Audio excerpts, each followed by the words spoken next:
Writing things down is mystical and magical, but there's science behind it. Here's why. When you think a thought, it's in your field.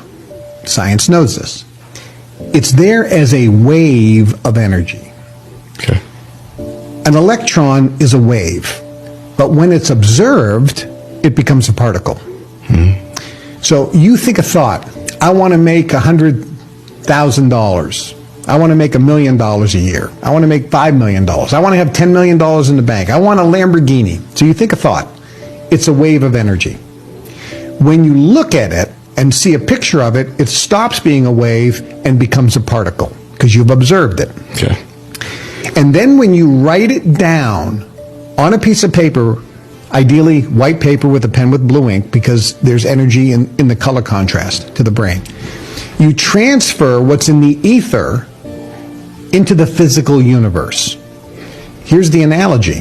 If you look up in the sky and you see some clouds and you go, oh, it's an eagle. Within a second, the eagle's gone because the clouds move. Yeah. When you think a thought, oh, I want a Lamborghini, it's gone, just like the cloud. Unless you capture it and write it down on a piece of paper, you don't transfer what's in the ether into the physical universe. When you transfer it to the physical universe, it becomes now physical. It becomes real. Writing it down. Why is writing it down on paper better than if you type it into your phone or electronic device? When you write, and think of something that nobody does today, cursive writing, which is Palmer penmanship, right?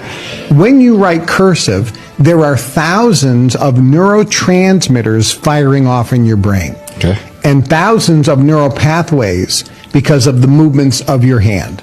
So therefore, when you write down what you want, the impression that it's making in your brain is in thousands of locations. Okay.